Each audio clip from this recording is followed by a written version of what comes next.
একজন মা তার ছেলেকে জন্ম দেয় নারী থেকে। একজন স্ত্রী সেই ছেলেকেই স্বামী হিসেবে জন্ম দেয় হৃদয় থেকে। একজন মা তার অদেখা ছেলেকে অনুভব করে পেটে হাত রেখে 10 মাস। একজন স্ত্রী সেই অচেনা ছেলেকেই অনুভব করে বুকে হাত রেখে সারাটা জীবন। একজন মা জন্ম দেয় একজন শিশুপুত্রকে। একজন স্ত্রী জন্ম দেয় একজন পরিণত পুরুষকে। একজন মা তার সন্তানকে হাত ধরে হাঁটতে শেখান। একজন স্ত্রী সেই সন্তানের হাত ধরেই জীবনের সমস্ত পথটা হাঁটেন। একজন মা তার সন্তানকে কথা বলতে শেখান। একজন স্ত্রী প্রিয় বন্ধু হয়ে সারা জীবন তার কথা বলার সঙ্গী হয়ে ওঠেন। সন্তানের দায়িত্ব কাঁধে আসতেই মা তার সমস্ত পৃথিবী ভুলে যান। আবার স্ত্রী সেই সন্তানের দায়িত্ব নেবেন বলেই তার সমস্ত পৃথিবীটা ছেড়ে একদিকে চলে আসেন। সন্তান না খেতে পারলে পাত্রের সেই উচ্ছিষ্ট খাবার মা এবং স্ত্রী উভয়ই খান।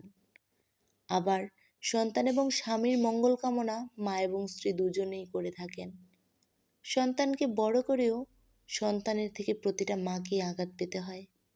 আবার স্বামীকে বিয়ে করেও প্রত্যেকটা স্ত্রীকে একদিন না একদিন কষ্ট পেতে হয়। মায়ের কাছে সন্তানের জীবনের দায়িত্ব নেওয়ার শেষ হয় 20 বছর পর্যন্ত, আর স্ত্রীর কাছে স্বামীর জীবনের দায়িত্ব নেওয়া শেষ হয় মৃত্যুর আগ পর্যন্ত।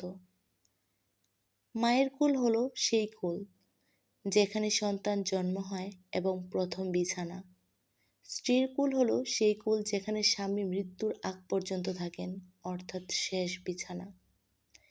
কিন্তু সমাজ এবং পরিস্থিতি আজ এমনই যে ছেলেটির বিয়ের পর মায়ের সাথে স্ত্রীর তুলনা করে প্রতিটা মুহূর্তেই মাকেই শীর্ষস্থানে রাখেন। যেখানে দুজনের ভূমিকাই সমান, সেখানে সামাজিক নজরে কেন মা আর স্ত্রী মাঝে তুলনার দ্বন্দ্বে বারবার পাঁচিল উঠবে বলেন তো? গর্ভ থেকে জন্ম নেওয়াটাই মা এবং স্ত্রীর মধ্যে সবচেয়ে বড় পার্থক্য। যদি এটাই হয় সবচেয়ে বড় পার্থক্য, তাহলে আমি বলবো একজন আপনাকে গর্ভে ধারণ করেছে, অন্যজন আপনার জন্য গর্ভ ধারণ করেছে। একজন আপনাকে জন্ম দিয়ে মা হয়েছে, অন্যজন আপনার জন্য আরেকজনের মা হবেন।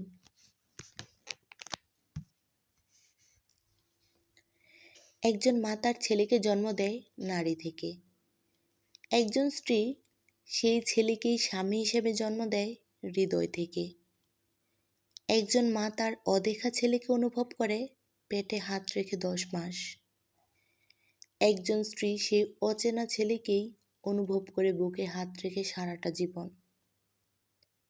একজন মা জন্ম দেয় একজন শিশুপুত্রকে। একজন স্ত্রী জন্ম দেয় একজন পরিণত পুরুষকে। একজন মা তার সন্তানকে হাত ধরে হাঁটতে শেখান। একজন স্ত্রী সেই সন্তানের হাত ধরেই জীবনের সমস্ত পথটা হাঁটেন। একজন মা তার সন্তানকে কথা বলতে শেখান। একজন স্ত্রী প্রিয় বন্ধু হয়ে সারা জীবন তার কথা বলার সঙ্গী হয়ে ওঠেন।